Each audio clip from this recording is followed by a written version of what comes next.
We aren't always responsible for the circumstances in which we find ourselves.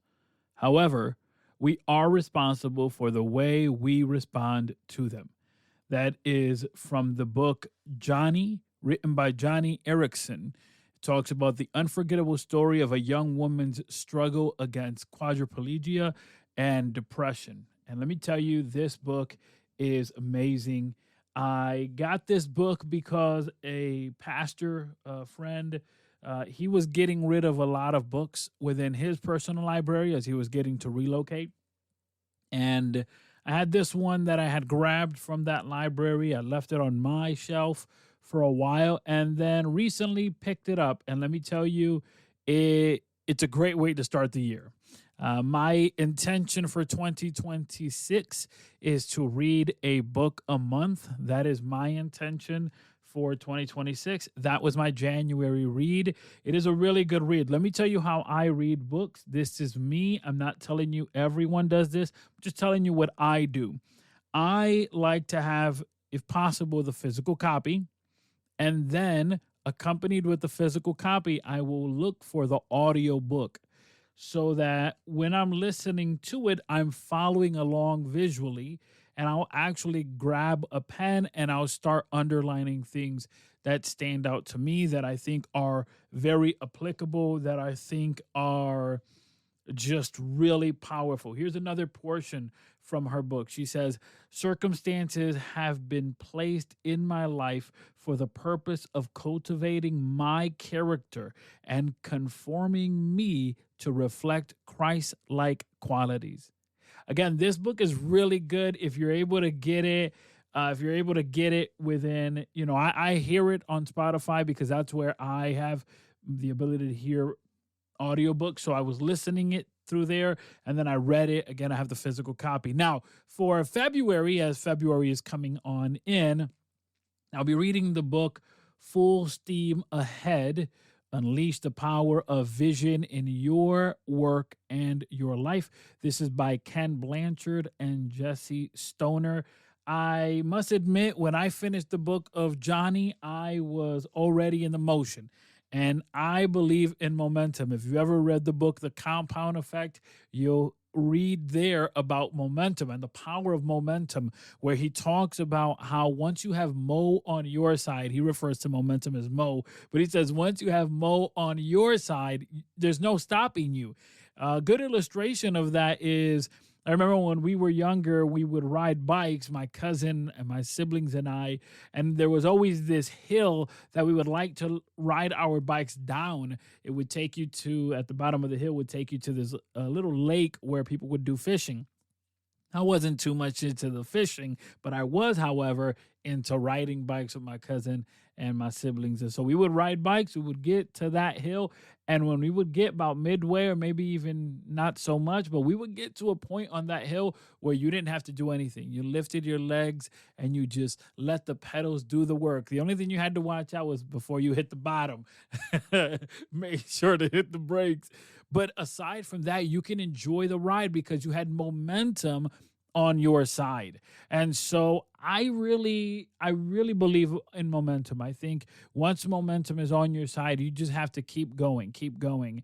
And so once I finished the book, Johnny, I finished that book. I said, you know what? I'm going to keep right on it. And so, yeah, I picked up this book. It's called Full Steam Ahead. It's a very interesting book. I started off with chapter 1.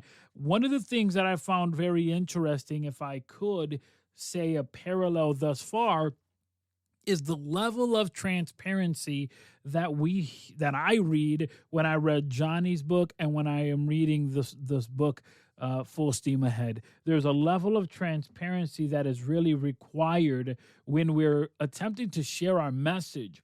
And the reality is that this isn't always easy. I've often said to individuals who want to stand on stage or start a podcast or write a blog or whatever that may be, I've often told them, when you stand on stage, when you are behind the microphone, that cannot be the first time you're hearing your story. If that's the first time you're hearing your story, there's major problems. Because what happens is that in the moment of reflecting and sharing, you become emotional. You're revisiting these memories and these events. And because you're doing it live on stage in front of everybody, you can easily find yourself getting too vulnerable, breaking down, becoming very emotional, even saying things that you maybe wish you didn't say. And so I've often said, when you're going to share a story of yourself, let it not be that on the stage is the first time you hear that story. Make sure that you're in your room, in your house, writing it down. And I actually was conversing with someone not too long ago who wanted to stand on stage, who wanted to be able to talk. And I said, hey, if you want to do it, you obviously you can, anyone can do it. But if you want to be successful, you've got to write it out. And this became a big back and forth because they said, well, I'm going to lose spontaneity if I do that. And I said, not at all. Not at all. There is a level of spontaneity. But the reason that you have the outline, the writing, as it were, it's to keep you on track. How easy is it that we draw a blank? How easy is it to go into rabbit holes and all of a sudden you started talking about one thing and ended on another? That can happen to any of us. And so it is necessary to write out your thoughts clearly, concisely, so that you can share these things. And it doesn't remove transparency, it doesn't remove spontaneity. And so that's one of the big things I've seen thus far as I've just started reading the book full steam ahead. And again, I have the physical copy and I found the audio version on Spotify. So, what I've noticed is that when you're listening to a book, obviously on the audio version, there is some variation because they're doing an audiobook, right? So where in the physical book, they might say, if you're reading this, I hope you get this out of it. In the audiobook, it'll say something like, you who are listening, I hope you get this out of it. So that's the only difference there. But I mean, again, you're following along. At least, again, that's the way I like to do it. And the reason I like to do it that way, and the I guess the genesis, if you will, of how I came up with that way of doing it is because I was studying the Bible. And when I initially started reading the Bible and studying the Bible, I would just open up the Bible. I would say my prayer. I would grab a notebook. I would start looking at things, writing them down. And that was how I was doing it. And as time progressed, I actually realized that if I'm able to color coordinate what I'm highlighting, that's going to make things resonate and it's easier for memorization. If I'm able to write the verse in my own words, that helps in memorization. But also if I'm able to engage all of my senses. So if I'm looking at it and I'm hearing it and I'm writing down, I'm fully immersed in this moment and in this book. And so really, I've been doing that for many years with studying the scripture when I take time to study and reading books. I just kind of applied the same thing. I said, I'm not going to try to reinvent the wheel. I know how it works for me. So it's important that you find what works for you. And one of the things that I really realized and wanted to kind of address here with you all is when I was reading the book of Joni, it came to me that oftentimes we're struggling with understanding where our responsibility lies in personal growth. Because if you believe in God, which I do, I believe in God, and I'm so grateful to the Lord for the life that I have and for the wife that I have and for the health and for all things in my life, my daughters, my job. I'm happy for all of this that has been that God has entrusted me with. And one of the things I realized when I was reading the book of Joni is that so often we struggle with finding the line in that God is in control, but I have a level of responsibility in ensuring personal growth. And oftentimes there is a sense of conflict, as we see in the book of Joni. In the book of Joni, there's this moment where she's praying to God that his will be done, but she realizes that she is almost trying to tell God what his will should be. So how do we reconcile total submission to God's sovereignty with the active pursuit of personal growth? That's one of the big things I began to think about as I was reading the book Joni. And one of the things I wanted to share here with you, because the reality is that we all have this struggle. We have this struggle of, even if you say, well, I don't believe in God, Miguel, all right, no problem. Let's revisit that. But if you don't believe in God, well, whatever you believe in, if you believe in chance, coincidence, well, how much is chance versus you actually putting in the work? Again, for me, that was the question that became true. And to me, true submission is not passively, it's not just saying, well, I'll just stand by and see what happens. No. True submission is an active alignment of our discipline with his direction, with God's direction. And so that's one of the biggest things that I began to meditate on as I was reading this book of Joni, where so often we not only pray for God's will to be done, we tell God what his will should be. And so we need to watch for this trap. We need to watch for this, because we can't bend God's hand into our will.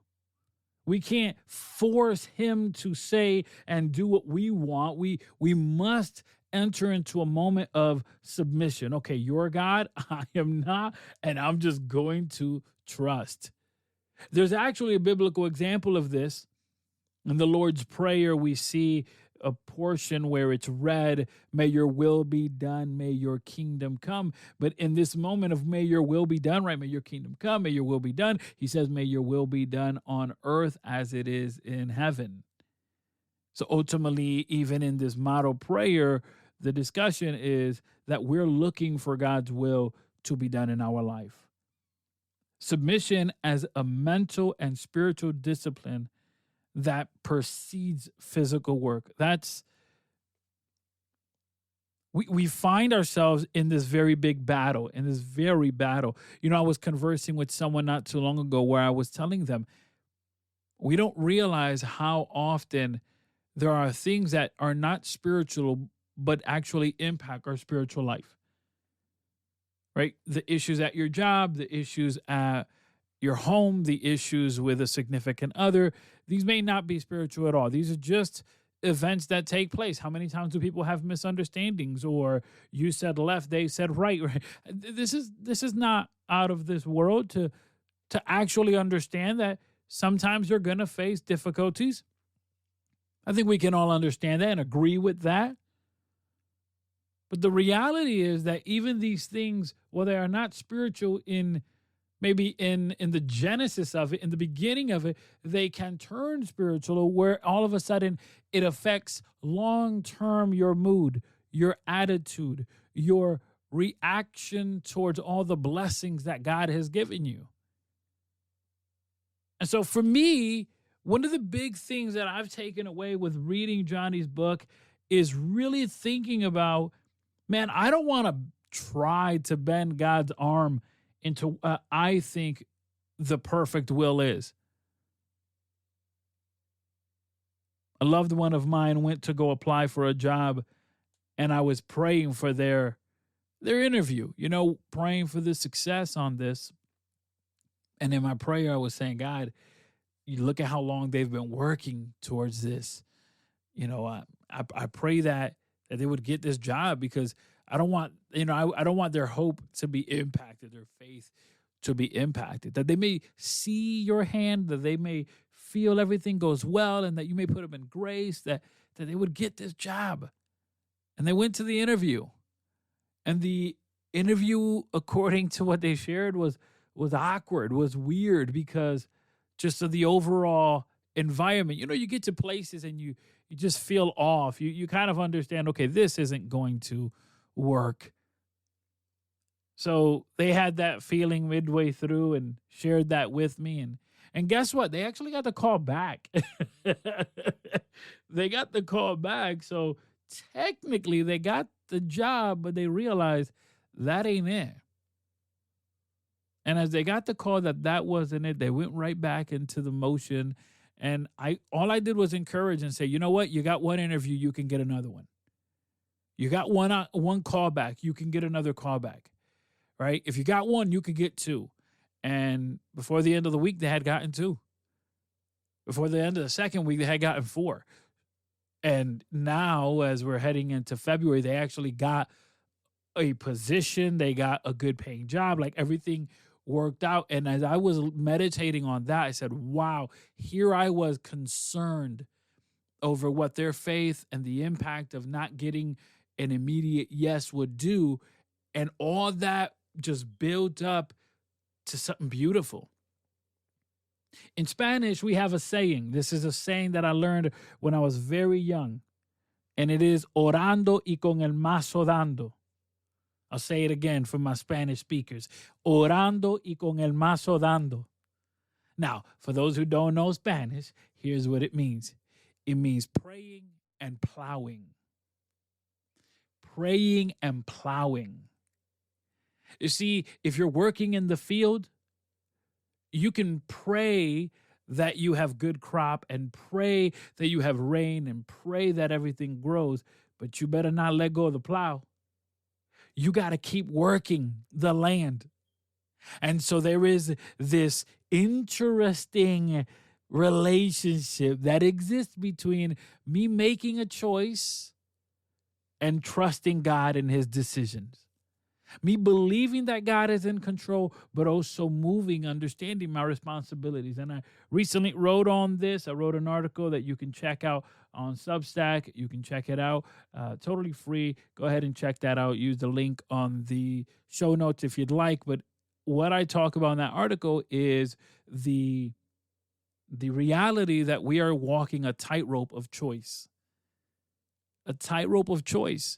You say yes to something, you say no to something else. You can't say yes to everything. You only have 24 hours. By the time you go to work, go to bed, you only got so much time left. You think about the places you spend most of your time. You spend most of your time in your bed because you sleep about 8 hours. Let's assume you sleep about that time. Work because you work about 8 hours. You know, typically, if you're in the medical field, you may work 12-hour shifts. Right? Your car. So this is why when you go to make the investment on your bed, you're like, man, bed is expensive. You're going to, you're going to invest a lot of time in your bed. You might as well invest some money because you're going to be a lot of that time there. More than you realize. You want to get you a nice car. Why? Not flashy. I'm not saying flashy, but something reliable. Why? You're going to be in that car for a while. You're going to be driving, commuting to work, to school, to this place and that place. And you want to get a nice place that you can work. Why? Because the reality is that you don't want to go to a place that feels dreadful. So you look at your time, you only have but so much to give. You can't say yes to everybody. And so oftentimes we walk this tightrope of choice. Well, I'll leave it in your hands, God. Okay. I'll leave it to chance. Or you think optimism will work in your favor. You think everything will work out. No problem. I'll just keep hope alive or keep faith alive. But how much of this falls on you? How much of this is you actually putting in the work and orando y con el mazo dando, praying and plowing? So there's this very interesting intersection between praying and working, praying and plowing. I heard this quote which said, I'm going to pray like it's all on God's hands, and I'm going to work like it's my responsibility, like it's my job. And I think that's kind of the interesting challenge that we're in.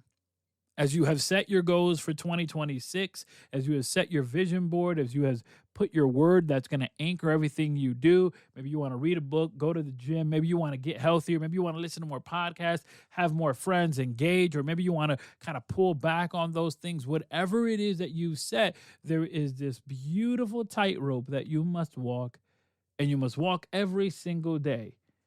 I had somebody invite me to go out really late, and I said, man, I want to say yes, but I'm not going to disrupt what I'm building. And let me tell you something. It felt uncomfortable. And the reality is, that when you are building boundaries, friction is bound to happen.